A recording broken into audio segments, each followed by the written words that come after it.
పురుషం ప్రకృతి గుణై సహ ఏవం వేత్తే.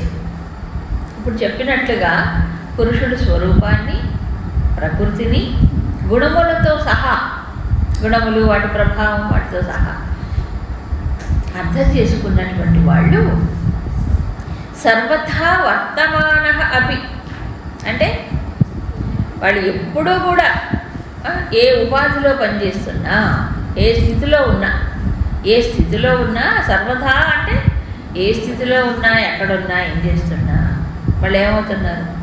సహా నా భూయ అభిజాయతే, మళ్ళీ తిరిగి పుట్టడు,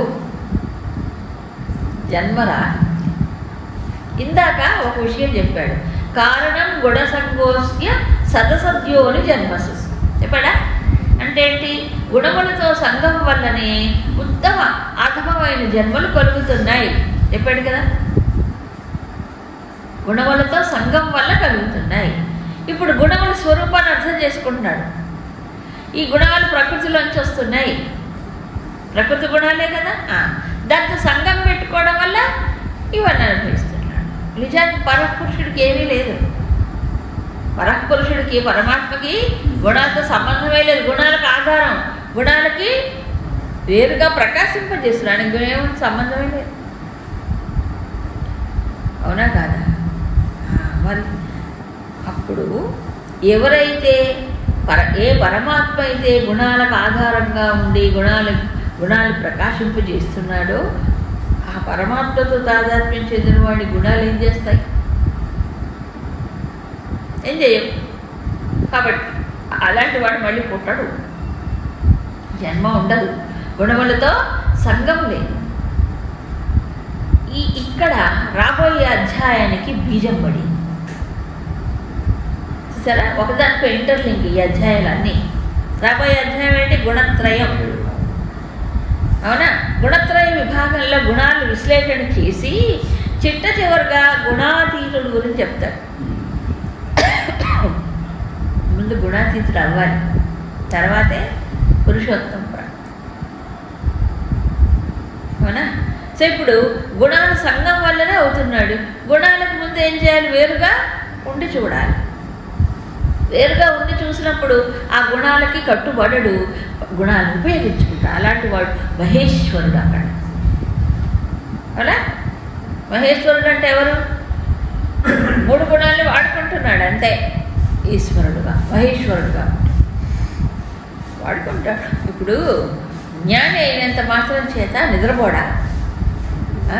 జ్ఞానండి పాప నిద్రే ఉండదు, తమసే. నిద్రపోవాల్సినప్పుడు పోతాడు. జ్ఞానం ఎంతమంది ఏం చేయడా? పని ఉపయోగించుకుంటాడు. రజస్సుని ఉపయోగించుకొని ఏం చేయాలో చేస్తున్నాడు అక్కడ చేయవలసిన పని. అవునా కదా? లేదు, ధ్యానంలో ఉండాలి సత్వం. సో గుణాలన్నీ ఏమన్నా ఆయన చేతిలో ఆడుతున్నాయి అంతే. అప్పుడు మహేశ్వరుడుగా ఉంటున్నాడు. అందుకే చూడండి, శివుడి చేతిలో ఏముంటుంది? త్రిశూలం. ఏంటి త్రిశూలం? 3 గుణాలని ఆయన కంట్రోల్లో పెట్టుకుంటున్నాడు. సంహారకర్తగా ఉన్నప్పుడు తమస్సుని, రజస్సును ఉపయోగిస్తాడు. అనుగ్రహకారకుడిగా ఉన్నప్పుడు సత్వగుణములో ఉంటుంది. అవునా? ఈ మొత్తం సృష్టి నిలబెట్టినప్పుడు రజస్సుతో ఉంటాడు. నిలబెట్టాక రజస్సు సత్వం కాపాడాలని అనుకున్నప్పుడు రజస్సు సత్వం. ఆ రకంగా గుణాలని వాడుకోవడం ముందుగా, గుణాలకు వేరుగా ఉన్నప్పుడే వాటిని వాడుకుంటున్నాడు. గుణంతో తాదాత్మ్యం చేసి వాడుకోడుగా. ఆ తర్వాత పరమాత్మ. ఈ ప్రకారం గుణముల యొక్క ప్రభావాన్ని, గుణముల యొక్క పనితీరుని ఎలా ప్రభావితం చేస్తున్నాయి ఈ గుణాలు కదా అని అర్థం చేసుకున్నవాడు. సో ఇప్పుడు దాంతో తాను సంబంధం పెట్టుకోవడం వల్ల కదా నేను ఇరుక్కుపోతున్నాను. అవునా కదా? ఏ గుణంతో తాదాత్మ్యం చెందితే ఆ స్వరూపం తాను అయిపోతున్నాడు అక్కడ. కానీ గుణాలకు నిజానికి సంబంధం లేదు పరమాత్మకి, కానీ పెట్టుకుంటున్నాడు. ఇప్పుడు ఎవరు కారణం? దుఃఖాలకు కానీ సుఖాలకు కానీ కారణం ఏంటి? గుణములతో సంగం, సాంగత్యం. అందుకే ముందే ప్రకృతి జాన్ గుణాన్ని అన్నాడు అక్కడ.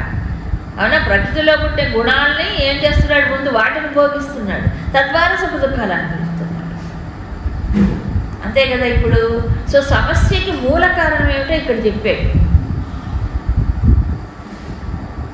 ఇంతకుముందు చెప్పిన టాపిక్స్లో ఈ మూల కారణం చెప్పలే. ఏం చెప్పాడు? పరమాత్మ ఎవరు? ఏమన్నా క్షేత్రజ్ఞుడు, అంతే. జ్ఞానం కాబట్టి ఏ లక్షణాలు కావాలో చెప్పాడు, అవునా కదా? తర్వాత అధ్యాత్మ జ్ఞానం అంతవరకు చెప్పాడు. ఇప్పుడు అసలు మూలం ఏమిటి? దేనివల్ల మనుషుడు ఈ సుఖాలని దుఃఖాలు అనుభవిస్తున్నాడు అంటే గుణములతో సంగం. ఏ గుణాలు? ప్రకృతి జాన గుణం, అవునా? సో ప్రకృతి నిజంగా సుఖ దుఃఖాలను ఇవ్వట్లేదండి. ఇక్కడ చూస్తే అర్థమవుతుంది. ప్రకృతి కార్యకారణాల ద్వారా పనిచేస్తుంది, సుఖ దుఃఖాలు ఇవ్వట్లేదు మనకి. ఇది అర్థం చేసుకున్నాడు. సుఖ దుఃఖాలు అనుభవించడానికి నేనే కారణం అనుకుంటాను. ప్రకృతి కారణం కాదు, నేనే కారణం. నేను కారణం అంటే ఏంటి? గుణాలతో సంగం పెట్టుకోవడం వల్ల. నిజమే, చూడండి. ఇప్పుడు సాత్విక్ మూడ్ ఉంది అనుకోండి, ఎగ్జాంపుల్. అక్కడ బాగా పెద్ద కష్టమే వచ్చింది, దుఃఖం వచ్చింది అంటే ఆ దుఃఖకరమైన పరిస్థితులు వచ్చాయి. కానీ వీడికి సత్వగుణం ఆధిక్యతలో ఉన్నప్పుడు అవి ప్రభావితం చెయ్యవు. ఏ మహాత్ముల జీవితంలో కష్టాలు రాలేదా? దుఃఖాలు రాలేదా? సమస్యలు రాలేదా? ఇంకా ఎక్కువే వచ్చాయి, ఇంకా ఎక్కువే వస్తాయి. మామూలు వాటి కంటే 10 రెట్లు ఎక్కువ వస్తాయి. గుర్తుపెట్టుకోవాలి. వచ్చినప్పుడు వాళ్ళు ఎలా ఎదుర్కొన్నారు? అందుకని చూడండి, భారం భగవంతుడి పైన వేస్తే ఆయన చూసుకుంటాడు, భర్తగా ఉంటాడు, అవునా? భోక్తృత్వం కూడా పోయింది వీళ్ళలో. ఎందుకని? ఈ పరమాత్మ ఈ యొక్క గుణము, ఈ ఇంద్రియములు కానీ మనోబుద్ధుల్లో లేకపోతే ఏం అనుభవిస్తాడు? సుఖము అనుభవించలేడు, దుఃఖము అనుభవించలేడు, అవునా? సుఖ దుఃఖాలు అనుభవించాలంటే లోపల ఎవరు ఉండాలి? జ్ఞానం ఉండద్దా? ఇంద్రియాల ద్వారా, వాటి ద్వారా. కాబట్టి ఇప్పుడు ఈ జ్ఞానం పరమాత్మ అనుకున్నప్పుడు భోక్త కూడా కాడు. స్వీట్ పెట్టుకున్నాం, 4 పైన తిన్నాం, బాగుంది బాగుందన్నాం. ఇప్పుడు ఎవరు తెలుసుకున్నారు తీయగా ఉందని? ప్రకృతి ఎంతవరకు చేసింది మనకి? ఈ స్వీట్ నోట్లో పెట్టుకునే దాకా చేసింది ప్రకృతి, అవునా? ఇది బాగుంది, తీయగా ఉంది అని మనకు ఆ ఎక్స్పీరియన్స్ రావాలి, అనుభవం రావాలి అని అంటే ఎవరు ఉండాలి లోపల? ఈ ఇంద్రియములు అంటే ఎవరు ఉండాలి? చైతన్యం ఉండాలి. ఉందే? ఆ చైతన్యం వీటన్నిటి కూడా పనిచేసినప్పుడే అది బాగుంది అని మనం చెప్తున్నాం. అది లేకపోతే వీడికి అనుభవం లేదు. కాబట్టి కేవలం పరమాత్మ సాక్షి రూపంలో ఉండి ప్రకాశం ఇస్తే మధ్యలో ఒకడు పుట్టాడని చెప్పలే. ఎవరు? పానకల్ల పురుషుడు వీడు అనుభవిస్తున్నాడు, వీడు ఇటు చూస్తున్నాడు, అటు తాదాత్మ్యం చెందట్లేదు. అప్పుడు సుఖాలు దుఃఖాలు అనుభవిస్తున్నాడు. ముండకోపనిషత్తులో చెప్పింది అదే, 2 పక్షులు కదా, అవునా? ప్రకృతి వైపు చూస్తున్నంతసేపు సుఖాలు దుఃఖాలు అనుభవిస్తుంటాడు. ఇదే జీవుడు ఏమవుతున్నాడు? పరమాత్మ వైపు దృష్టి మళ్ళించి పరమాత్మతో తాదాత్మ్యం చెందినప్పుడు ఏమీ ఉండదు, తగ్గిపోతాయి పర్సన్, అంతే. సో ఐడెంటిఫికేషన్, మన తాదాత్మ్యము దేని వైపు ఉందో దాన్ని బట్టి వ్యక్తిత్వ వికాసం కలుగుతుంది, దాన్ని బట్టి జీవితాన్ని ఎదుర్కొంటున్నాడు. అందుకని అన్నిటి గురించి, ప్రకృతి గురించి తెలుసుకోవాలి, పురుషుని గురించి తెలుసుకోవాలి, తర్వాత గుణముల యొక్క విధానం ఏమిటి, గుణాలు ఎలా పని, వాడి ప్రభావం ఏంటి, వాడి స్వరూపం ఏమిటి అనేది కూడా అర్థం చేసుకోవాలి. అందుకే యహ ఏవం వేత్తి, ఈ ప్రకారంగా మూడిటి గురించి స్పష్టమైన అవగాహన ఉన్నప్పుడు గుర్తిస్తాడు. ఓహో, ఇది గుణాల ప్రభావం, గుర్తిస్తాడు. అంతే, వాడి పని అవి చేసుకుంటే ఏమైంది? వాటికి వేరుగా ఉంటాడు. సర్వదా వర్తమానహాపి, ఏ ఉపాధిలో ఉన్నా ఏం చేస్తున్నప్పటికీ కూడా వాళ్ళకి పునర్జన్మ లేదు. ఎందుకంటే వాటికి వేరైపోయాడు. ఎరుకతో ఏమవుతున్నాడు? ప్రయత్నపూర్వకంగా వాటితో దూరం అయ్యి పరమాత్మతో ఏకమైనప్పుడు వాళ్ళు ఉండదు, వాళ్ళు జన్మ అంటూ ఉండదు. అక్కడి వరకు చెప్పారు. బాగుంది. ఇక తర్వాత శ్లోకంలో ఉన్నది ఒకటే క్షేత్రజ్ఞుడైనా ఈ గుణముల యొక్క ప్రభావాన్ని బట్టి వాళ్ళ యొక్క సాధన విధానం కూడా వేరుగా ఉంటుంది. అందుకే మనకి చూసినప్పుడు అందరికీ ఒకటే సాధన ఎక్కడా చెప్పలేదండి. ఇది మన హిందూ ధర్మములో ఉండే విశిష్టత. ఇన్ని యోగాలు ఎందుకు చెప్పాడు? కర్మయోగం అన్నాడు, భక్తి యోగం, జ్ఞానం, సాంఖ్యయోగం అన్నాడు, చెప్పలే హఠయోగం అని. ఇన్ని రకాల యోగాలు ఎందుకండి? ఒకటి చెప్పచ్చు కదా. కుదరదు కదా. ఇప్పుడు పిల్లలు స్కూల్లో జాయిన్ చేస్తాము అంటే అందరూ ఒకటే క్లాస్లో జాయిన్ చేస్తారా? లేదు కదా. ట్రాన్స్ఫర్ అయింది వాడికి, వాడు 9th వరకు చదువుకుంటే ఎంతలో చేర్చాలి.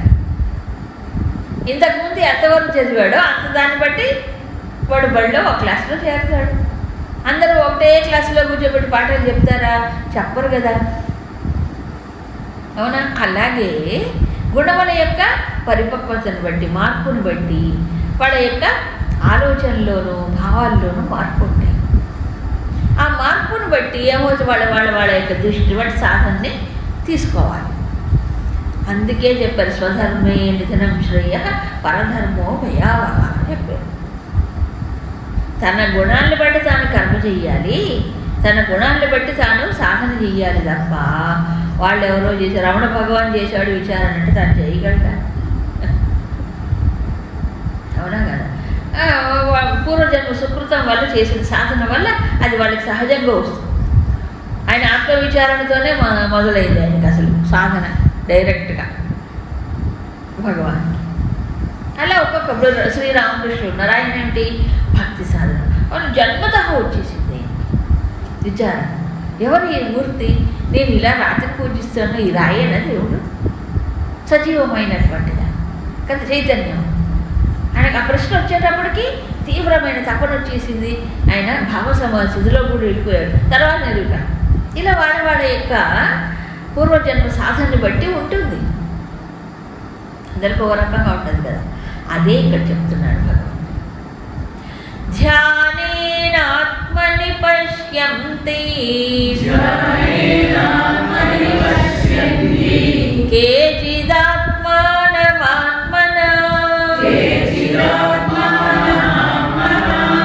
అన్యే సాంఖ్యేన యోగేన కర్మయోగేన చాపరే.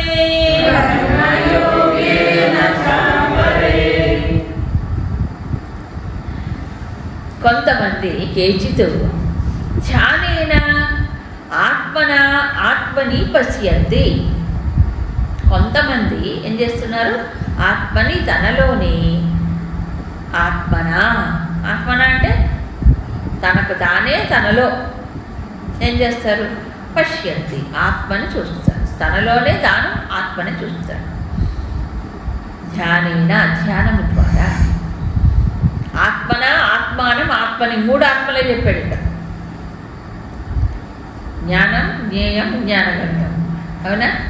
ఆత్మన ఆత్మని ఆత్మానం పశ్యతి అంటే తనలో తాను తనని చూస్తాడు ధ్యానం ద్వారా. అన్యే మరికొంతమంది సాంఖ్యేన యోగేన అంటే సాంఖ్యయోగం ద్వారా పరమాత్మని సమీపిస్తారు. అపరే మరికొంతమంది కర్మయోగం ద్వారా ఆయన్ని ఆరాధిస్తారు. మనకి 6వ అధ్యాయంలో చివరిలో చెప్పారు కర్మిభ్యశ్చాధికో యోగి. చెప్పలే? చెప్పారు. అంటే కర్మలు చేసేవాళ్ళకంటే, అవునా, సాంఖ్య విచారణ చేసేవాళ్ళకంటే చెప్పలే, ధ్యానం చేసేటువంటి వాళ్ళు చెప్పడే కదా. కాబట్టి తస్మాత్ యోగి భవ, నువ్వు ధ్యాన యోగి, ఆత్మసంయమ యోగిగా అంటాడు 6వ అధ్యాయం చివరి. వాళ్ళు ఆ శ్లోకాన్ని పట్టుకుంటారు. ఇప్పుడు ధ్యాన యోగం ఏమిటి? కర్మ కంటే, భక్తి కంటే, విచారణ కంటే ఏం గొప్పది? ధ్యానము గొప్పది.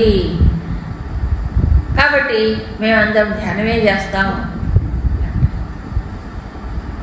అదే కదా, అది శాస్త్రాన్ని ఎక్కడో ఒక మూల ఏదో ఇష్టం వచ్చినట్టు ఏదో శ్లోకాన్ని పెట్టుకుంటే సరిపోదు. చాలా చాలా క్లియర్గానే చెప్పాడు కృష్ణుడు.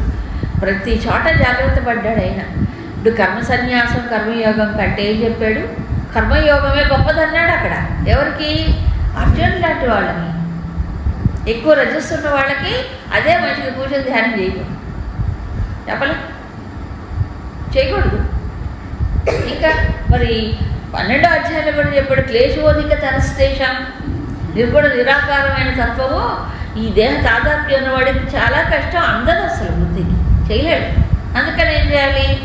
మామూలు ఉపాసన చేయి, సగుణాన్ని పట్టుకో, సాకారాన్ని పట్టుకో కదా. ఎక్కడికక్కడ చెప్తూనే ఉన్నాడు ఆయన. కాబట్టి నువ్వు ఆత్మసంయమ యోగి కా అంటే ఎందుకు? ఇది నువ్వు కావాలి, బట్ దీనికి ముందు ఇవి ఉన్నాయి, సోపానములు ఉన్నాయి.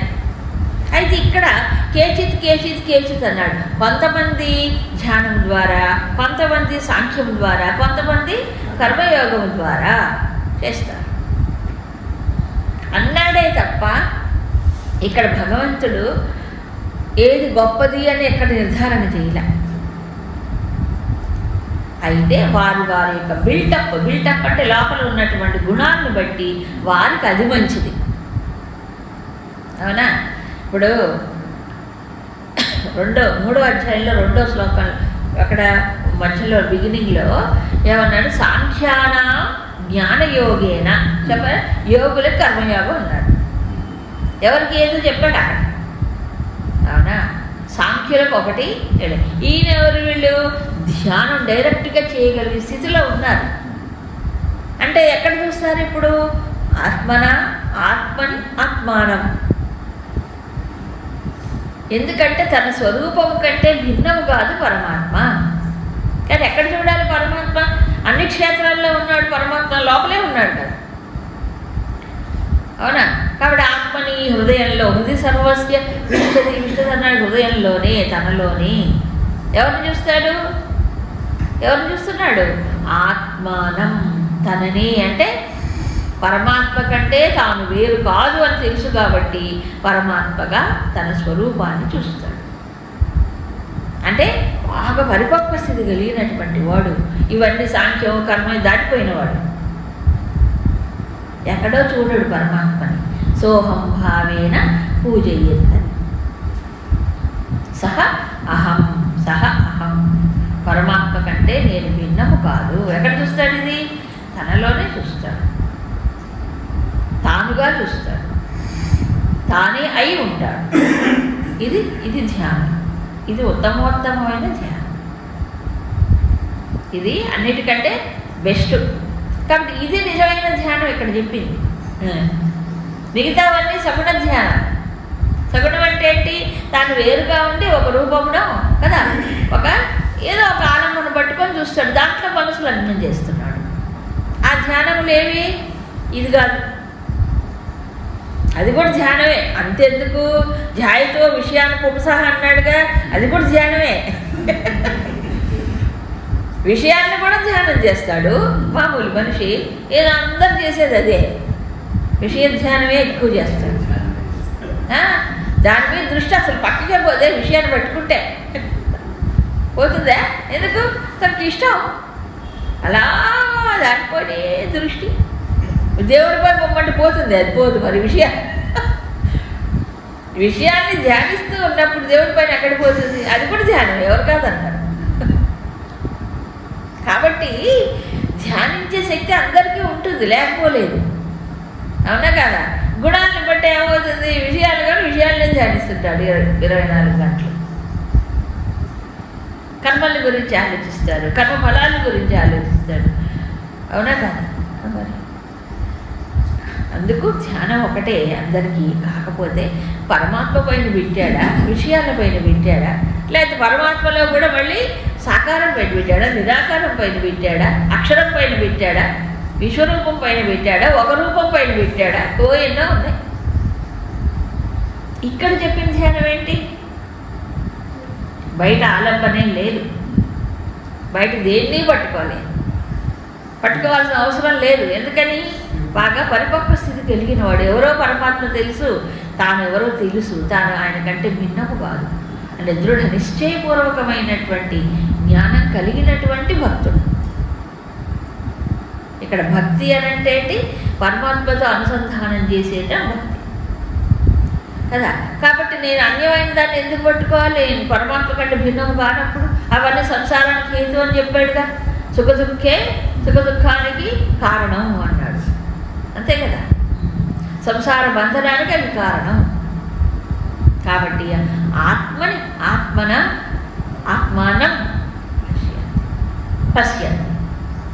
పశ్యంతి అనగానే వాడు చూస్తారు, ఏం చూడడం లేదు అక్కడ. రెండో వస్తువుగా చూడడు, ఒక దృశ్యముగా చూడడు. కాకపోతే పశ్యంతి అనే పదం ఎందుకు వాడారు అని అంటే మనకు అర్థం కాదు. చూడటం అనేది తాదాత్మ్యం చెందటమే, తానుగా ఉంటాడు. ఇక రెండో వాళ్ళు ఎవరు? సాంఖ్యేన. ఇది సాధ్యం కాదనుకోండి.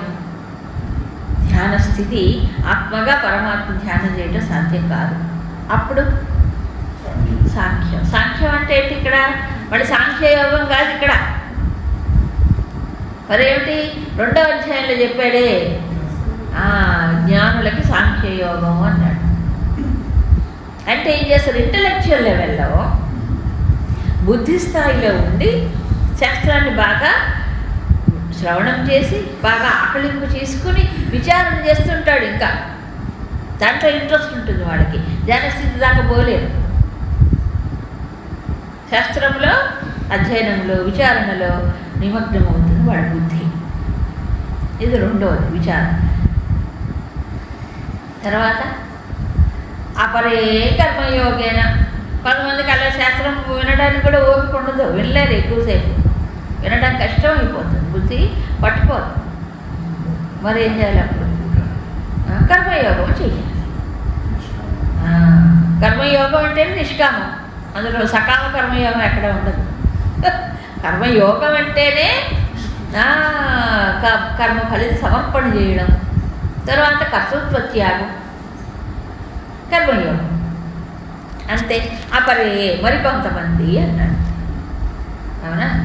ఇలా ఇన్ని రకాలుగా ఎందుకు చెప్పాడు చెప్పండి భగవంతుడు? అంటే ఏం లేదు, ఈ అజ్ఞానంలో ఉండే మానవుడు ఏమనుకుంటాడంటే ఎవరికి వాళ్ళు నాదే గొప్పదే అంటాడు. చూడండి, ప్రపంచంలో ఇన్ని వాదాలు ఉన్నాయి, ఇప్పటికీ ఉన్నాయి. అవునా కాదా? వీళ్ళు ఏదో ధ్యాన యోగులు అయిపోయి మీరు ధ్యానం చేస్తే చిచ్చి మీరు ఇంకా కర్మలే చేస్తారని లేరా? ఉన్నారు. భక్తి అంటే భక్తి గంటలు కొట్టుకుంటూ కూర్చుంటారంటే అంట కొంతమంది. అవునా కాదా? ఎన్నో రకాలు ఉన్నాయి సమాజం. శాస్త్రం లేదు, గీస్త్రం లేదు, ధ్యానం చేయి, లోపలే ఉన్నాడు పరమాత్మ అంటారు కొంతమంది. అవునా కాదా? చదివి ఏం చేస్తాం? అవునా కాదా? ఎందుకంటే బుర్రకో బుద్ధి జిహ్వకో రుచి అన్నారు కదా. ప్రపంచంలో ఎన్ని రకాలైనటువంటి ఇప్పుడు గుణాల కాంబినేషన్ మారుతున్నాయి. దాన్ని బట్టి కదా వాళ్ళ సాధన వాళ్ళు తీసుకోవాలి, చెయ్యాలి. కాకపోతే పాపం ఈ సాధన విధానము ప్రణాళిక తెలియక ఏమవుతున్నాడు? అందుకు భగవద్గీత ఎంత గొప్ప ఉపయోగ శాస్త్రమో చెప్పలేము. అందరి మానవులకి ఎవరి స్థాయిని బట్టి వాళ్ళకి ఇదిగో ఈ మార్గం తెలుసుకోవడానికి ఒక చుక్కానిలాగా ఉపయోగపడుతుంది. అందుకు భగవద్గీత కావాలి. నేను ఎక్కడున్నాను, ఏ స్థాయిలో ఉన్నాను, నాకేం ఉపయోగపడుతుంది సార్ కదా. లోపల ఈ గుణాల ప్రేరణ అర్థం చేసుకోలేరు కొంతమంది, గుర్తించలేరు. తనకి ఏది కావాలి అనేటువంటి సంగతి తెలియదు, తాను ఏం చేయగలనే సంగతి తెలియదు. ప్రపంచాన్ని చూస్తాడు, ఆకర్షింపబడతాడు. అది బాగుంది కదా, వాళ్ళు చేసేది బాగుంది కదా, నేను కూడా అదే చేస్తానంటాడు. దానివల్ల ఏమవుతుంది? సాధనలో కూడా ముందుకు వెళ్ళలేడు. ఎందుకు? అది అందుకోలేడు, తనకి స్వభావ సిద్ధమైన దాన్ని చేయలేడు. కాబట్టి స్వధర్మం అని చెప్పాడు. సాధనలో కూడా స్వధర్మమే. ఇప్పుడు శ్రీరామకృష్ణుడు లాంటి వారు ఒక పూజారిగానే జాయిన్ అయ్యాడు. ఎక్కడ? కాళీమాత గుళ్ళో. అవునా కదా? భుక్తి కోసం మొదలుపెట్టాడు ఆయన సాధన. భుక్తి కోసమే మొదలుపెట్టాడు. కానీ ఆ లోపల పూర్వజన్మ సంస్కారములు ఉన్నాయి తీవ్రమైనవి. ఏం చేసేవి? అంతటితో ఆపలేదుగా, ఆగలేదు కదా ఆయన. ఎవరేమయ్యాడు? ఓ తీవ్రమైనటువంటి తపన కలిగింది దర్శనం కోసం. సగుణాన్ని సాకారాన్ని దర్శించాడు. తర్వాత అసలు తత్వం అందుకోండి. భగవంతుడే అమ్మే అతనికి స్వామి రామకృష్ణుల దగ్గరికి జ్ఞానుల్ని పంపించింది. ఉపదేశాలు ఆవిడే చేయించింది ఒక్కొక్కళ్ళ చేత. ఎవరిచ్చారు అది? అందుకని ఏంటంటే ఎవరు ఏది గొప్పది అంటే నీ స్థితిని బట్టి నీకు ఇది సరిపోదు అంతే తప్ప ఎవరో చేసినట్టు నేను చేయాలనుకోకూడదు. అందరూ చేస్తారు కాబట్టి నేను చేయాలనుకోవద్దు. కాబట్టి ఇక్కడ ఏం కావాలి? ఎవరికి వాళ్ళే వాళ్ళ యొక్క స్థితిని బట్టి సాధన విధానాన్ని ఎంచుకోవాలి. మరి అక్కడే ఉండకూడదు. కాస్త లోపల మార్పులు జరిగినా కొద్దీ ఈ సాధన ఇంకొంచెం బెటర్గా చేసుకోవాలి. అంటే ఏంటి? విచిత్రం ఏంటంటే సాధనలో కూడా అంటుకుపోయేది ఉంది. ఒక్కొక్కసారి అంటుకుపోవడం అంటే సాధనకు కూడా అతుక్కుపోతాడు, క్షేత్రానికి కూడా అతుక్కుపోతాడు. అవునా? ఇప్పుడు కొన్ని సంవత్సరాలు ఉపాసన చేయగా ఎవరికైనా స్వాధ్యాయం చేయగా ఏమొస్తుంది? బుద్ధి కొంచెం శుద్ధమైన కొద్ది విచారణ జరుగుతుంది. విచారణ జరిగే స్థితికి వచ్చినప్పుడు వాళ్ళు వెనక్కి వెళ్ళిపోయి గంటలు కొట్టద్దు. అమ్మో నేను చేయకపోతే ఎట్లా, అమ్మో దేవుడికి ఏమైపోతుందో, దేవుడికి ఏమవుతుంది? అప్పుడు కర్మ ద్వారా చేసావు, ఇప్పుడు బుద్ధి ద్వారా చేస్తావు. అవునా కాదు? ఒక్కోసారి మనసు ద్వారా చేస్తాడు. అవునా? అంటే మనకు ఏ పరికరంకి ఇది ఉంటుంది దాని ప్రకారం సాధన చేసుకుంటూ పోతాడు. కానీ విచిత్రం అంటే ఆల్ ఇన్ వన్ ఇవన్నీ శరీరంలోనే మనసు ఉంది, బుద్ధి ఉంది, ఇంద్రియాలు ఉన్నాయి, కరెక్టే. బట్ లోపల ఉండే గుణాల ప్రేరణని బట్టి సాధన. కాబట్టి హయ్యర్ కాల్, గురుదేవులు చెప్తే హయ్యర్ కాల్, నీలో ఉన్నతమైనటువంటి ప్రేరణ కలిగినప్పుడు ఏం చేయాలి? ఆ ప్రేరణను అనుసరించిపో. ఇక్కడ దీన్ని దేన్ని పట్టుకోవద్దు. ఏది కాదు, ఆలంబన భగవంతుడే. ఆ భగవంతుడిని అప్రోచ్ అయ్యేటప్పుడు ఈ లోపల ఉన్న ప్రేరణే ముఖ్యం, దాన్ని బట్టే సాధన అనేది. అంతేగాని ఏది ముఖ్యంగా. తర్వాత అన్యేత్వేవ మజానంతః శ్రుత్వాన్యేభ్య ఉపాసతే తేపి చాతితరం త్యేవ మృత్యుం శృతిపరాయణాః. ఈ శ్లోకంలో భగవంతుడు ఇప్పుడు తనకు తానుగా నిర్ణయించుకోలేడు. ఏమిటి ఈ మార్గం అని, ఇదని తెలియకపోవచ్చు. అయినప్పటికీ అన్యేతు మరికొంతమంది అన్యేభ్య శృత్వా అంటే మరొకరి ద్వారా ఎవరైనా శాస్త్రం కానీ మరొకటి కానీ చెప్తూ ఉంటే విని ఉపాసన చేస్తారు. అంటే వాళ్ళకి స్వయంగా తెలియదు అనుకోండి, ఏం చేయాలో తెలియదు. ఏం చేస్తారు? అప్పుడు శ్రవణం ద్వారా సాధన విధానం తెలుసుకొని వెంటనే అర్థం చేసుకొని ఆచరణలో పెడతారు. అంతే. అందరికి శాస్త్రాలు చదువుతారండి చెప్పండి. శాస్త్రాలు తెలియని వాళ్ళే ఎక్కువ మంది ఉంటారు సమాజంలో. స్వయంగా స్వాధ్యాయనం కూడా చేయలేరు. అయితే విన్నదాన్ని పట్టుకొని ఆచరణ చేస్తారు. విన్నది కొంచెమైనా ఆచరణ చేసుకుంటూ వెళ్ళిపోతాడు. అది అక్కడ. అందుకని తేపి వాళ్ళు కూడా అతితరంతి అంటే దాటిపోతాడు. మృత్యుం అతితరంతి, మృత్యుని దాటిపోతాడు. శృతి పరాయణాః, ఇది ముఖ్యం. కేవలం చెవులు అప్పగించడం. శృతి పరాయణాః అంటే విన్నదాన్ని తన యొక్క లక్ష్యంగా మార్చుకొని ఆ దిశలో వెళ్ళిపోతాడు. కేనోపనిషత్తులో 5 years స్టూడెంట్ గురించి చెప్పాడు. కేనోపనిషత్తులో 3 months ఒక శిష్యుడు గురువుగారి దగ్గర విన్నాడు, వెంటనే వెళ్ళాడు, ఆ పరిపక్వత వచ్చింది, ధ్యానం చేశాడు, వెళ్ళిపోయాడు. ఎక్కువ అక్కర్లేదు. మరికొంతమంది అసలు చదువుకునే అవకాశమే లేదు, శాస్త్రం అస్సలు లేదు. అయితే ఏమి, ఎక్కడో ఎవరి దగ్గర ఒక ముక్క విన్నాడు, ఇదా అనే స్ఫురణ వస్తుంది, చేసుకుంటూ పోతాడు. ఇప్పుడు ఆయన ఎవరు? రత్నాకరుడు. రత్నాకరుడు ఎవరు? పచ్చి దొంగ, కూనీకోరు. అవునా? ఆ సప్త మహర్షులు వచ్చారు. ఆ మహర్షులు బోధ చేసి కనువిప్పు కలిగింది. ఇదిగో ఇది పట్టుకో అన్నారు. అంతే, నిరంతరం దాన్ని మనసులో అర్థం చేశాడు. పెద్ద ఋషి అయిపోవాలా? విన్నాడు అంతే. ఏం చదువుకున్నాడు అక్కడ? విన్నాడు. విన్న తర్వాత అతనిలో ఒక మార్పు వచ్చేసింది, అందుకున్నాడు. శృతిపరాయణ అంటే అది.